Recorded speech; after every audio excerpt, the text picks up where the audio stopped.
March 30th, 2026. We are in, I think this is technically Richmond Hill.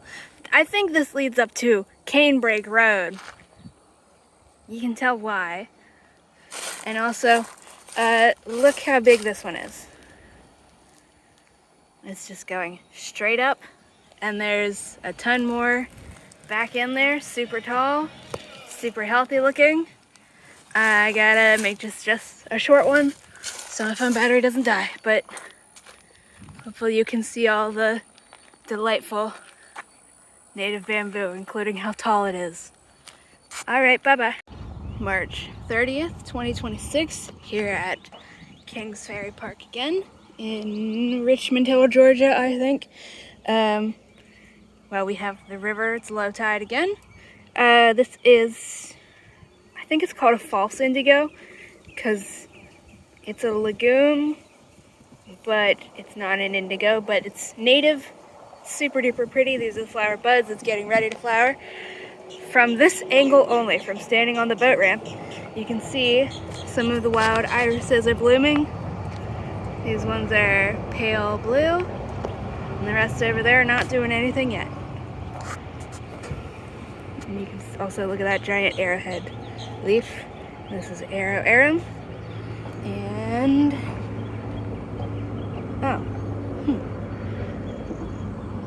maybe that's a saltmarsh mallow? I'm not sure, but looking this way, you can see all the greenery. The hopness is going crazy. Can't believe there haven't been 50 million observations of it here. Also, there's one rose here, there's another one further down, and there's one on the other side of the boat ramp. And I'm just going to point at it. I'm not walking all the way over there again. I'll do it again when it's flowering. All the way over there, on the beach itself, is another rose. Well, you know what, I'm already here. I guess I will just walk over. There's this one. This is swamp rose.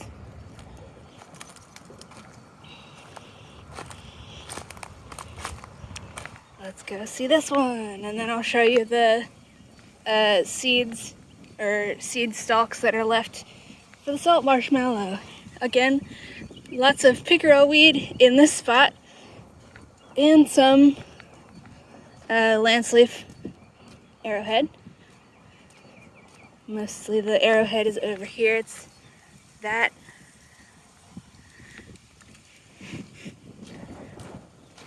Tide's going down even further. We already picked up a bunch of trash. Let me at least toss this up there so the wind keeps blowing it in the right direction, and then I'll throw it into a trash can. Close enough for now. All the way over here. You can just see all the plants. And this is the swimming area.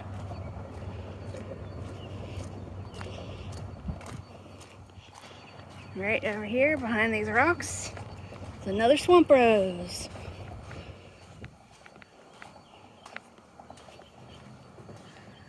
Look at the roots. This is erosion control in action. There's no more dirt under it, but this is the base of the rose, and then it climbs up and arches out. Ooh, it's got a flower bud, I think. Unless it's just another folded leaf. No, that's just more leaves folded up. Not going to flower yet.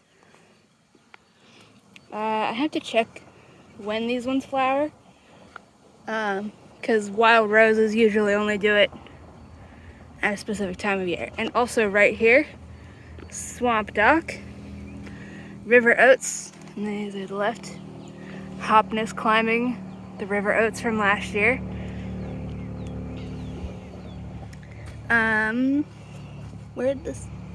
Where'd the thing go? Oh yeah, I did break it off. Musky mint is here. I stuck the seed head back after I was done taking pictures of it. Oh, here it is. Here's a native mint seed head. Although I think these ones had been submerged into water whenever the tide goes up, so I don't think there's any seeds left in them. But maybe that will regrow. that could be what this is, but this could also, I don't know.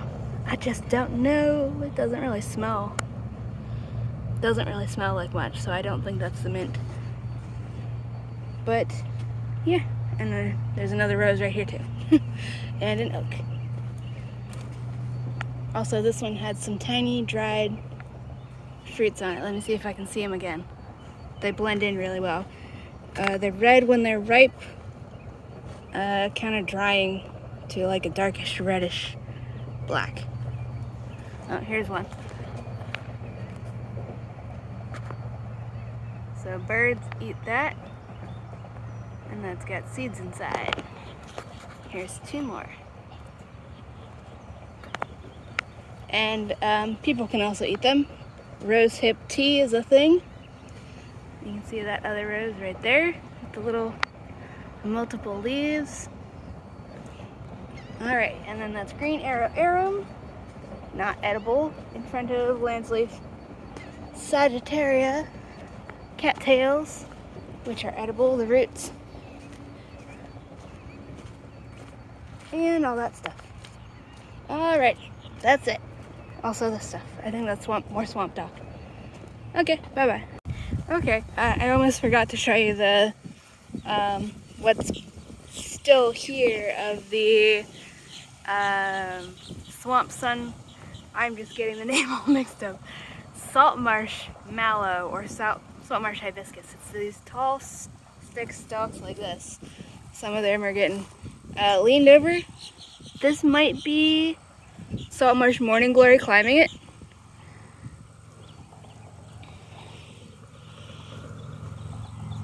Unless there's other things with other vines with air-shaped leaves like that I just don't know about yet.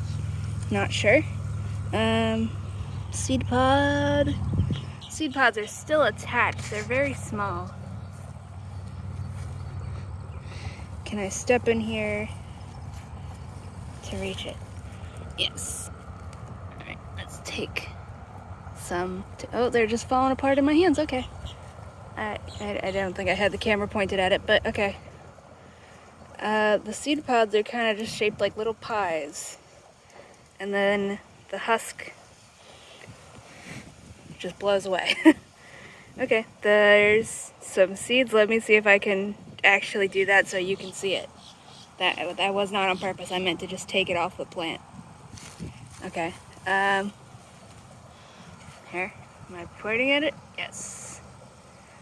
And then trying to tilt it just to show you the whole thing. Okay. So now do it like this. I keep not pointing the camera. It's not on purpose. So I only had 2 seeds because most of the sections were gone. So we're gonna, well, I was gonna say I'll throw them back, but I guess they got enough here. I'll keep these ones, and then I will give them away, give the seeds that they grow away for free. Because this is native. It's not actually a hibiscus. It's just convergent evolution, I think. But it looks exactly like a hibiscus flower, but it's like bright pink to white, and here's another one, super tall in the foreground here. Not that stuff. Also, there's hopness seed pods on it, little bitty ones. Maybe hopness, maybe other thing, but this is all hopness, so I assume they're hopness seed pods. That's cool. I mean, there's also other beans here, I presume. But yeah, just a super nice place. And as I said in the other video, they got so many tables, and they're nice stones, so you don't have to worry about them just falling apart. Oh, yeah, here's one right in front of me, so you can see at least the base of the seed thing. These ones are covered in little cobwebs. There, you can see the spider web. I think if my hand is not there, the spider web shows up better. And sorry, I got the hiccups. This is a native clematis, I think. This is maybe another. No, this is something else. Not sure what this one is. Cool grasses. Again, there's so much hopness here. I presume that's what most of this gray stuff is. So, yeah, come here in the fall. If they don't cut all of this back super crazy, which I don't think they do, because I don't think it would look like this if they did. Hopefully they don't do it. You can see what these flowers look like. I bet these ones look super duper cool because they're clearly happy. Oh, here's some more. I'll just zoom in on this one. I don't know why I just said that with an accent. You can see all these seed pods, and then this stalk is thinner and shorter. Unless these might be morning glories. Never mind, these are morning glory seeds right here. I'll show you what they look like. I was gonna say they don't look the same. Hopefully there's no spiders in here. A lot of morning glories are actually native down here. Morning glory seeds tend to be black with a rounded side and then two pointy sides like a little wedge. So I'll toss them. I don't know if they can be identified purely from the seed pods, although, I mean, this is climbing it. But I think saltmarsh morning glory, I think it has bigger seed pods than these, after I literally just said I don't think you can, but they have big seed pods.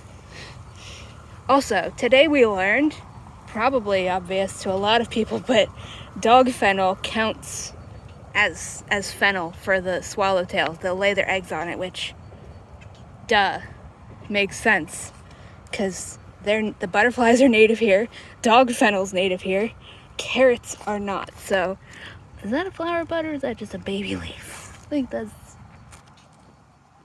that's just a baby leaf. But look at this hopness leaf. And like these are already fully unfolded and giant. And these ones are not super fuzzy like the ones at Bell's Landing. So that's interesting. Okay, one last thing. Just look at these flowers. No clue what kind they are. Alrighty. Bye for now, for real.